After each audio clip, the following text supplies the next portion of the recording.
So my pronouns are she, her, and POI is just verbally.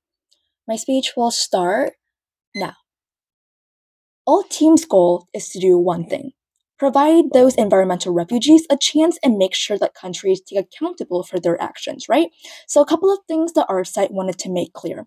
First of all, it's our side's burden to prove how this will both benefit the refugees and the host countries. And their side, they has to prove how they will be able to support those refugees better and how they will better solve the problem of climate change. Because let's read the motion carefully, is on how this House will require countries who are major environmental polluters to open their borders to environmental refugees, which means that two main stakeholders in this debate, environmental refugees, make very clear by my prime minister, and also major environmental polluters as well. Like, we must make sure how environmental refugees are being cared for, because they're basically people who have nowhere to go. They're basically the ones who have to flee from their own country because of environmental damages to other bigger countries for the hope of living a better life.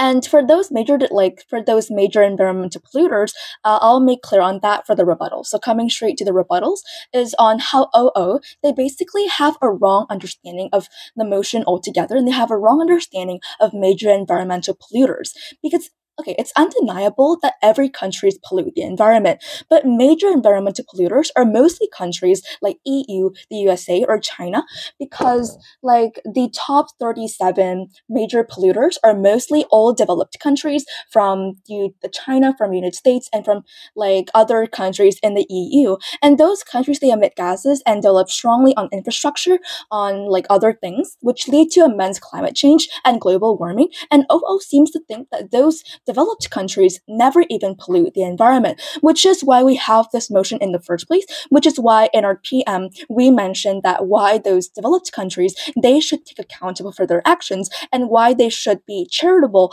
and host other environmental refugees, which like on OO they present to us a counter model is on how the USA or other developed nations should take in those people, which we believe that they basically have a wrong understanding of what exactly are major environmental polluters, because we believe that the top percent of major environmental polluters are from developed countries, and that is like the whole reason why we even have this motion. So now let's come straight to our argument, which we believe that this argument here is on how environmental displacement, if it's not solved, will lead to conflict and even some instability related to political. Because note that those climate refugees, they literally have nowhere else to go, and our side makes sure that they have, and they cannot go back to their home country because, like as we have made very clear in the beginning, those major environmental polluters, they are mostly developed nations, and they cause detrimental harm to the climate, which leads to climate change, and also affect other poorer and developing nations, which is why it is the responsibility to take in those climate refugees. So if those climate refugees, they go back to their home country, which are developing nations, if they do so, they won't have enough resources to even live. And their only solution would go to major polluters like other developed nations like China, the USA, and those countries at least provide them with opportunities. Because at the beginning, on our side, we provide policy such as those major environmental polluters, they have the responsibility to provide them with visas, to provide them with job opportunities, etc., which have never been tackled by OO altogether.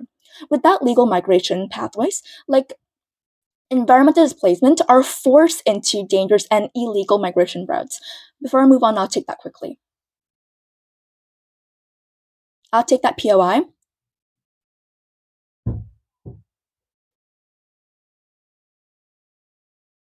Yes, that's basically the point of this, right? Like people should, like climate refugees, they should be able to have the opportunity to go to major environmental polluters, which are developed nations. We have made this very clear in the opening of Prime Minister's speech.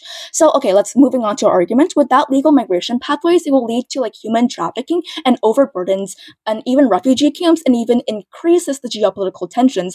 Because on our side, we're able to prevent these things from happening, because refugees, when they're left without legal resentment options, they will become more like weaker, more vulnerable to crime networks, to a lot of things, because we have never seen OO provide to us any case on how they can be better when solving this problem of climate refugees and solve the problem of poverty and hunger, which they mentioned in their speech as well.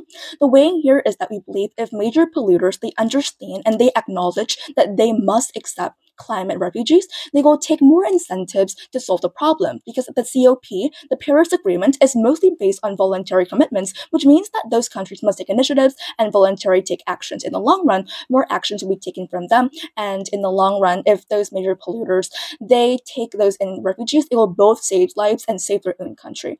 Very proud to propose.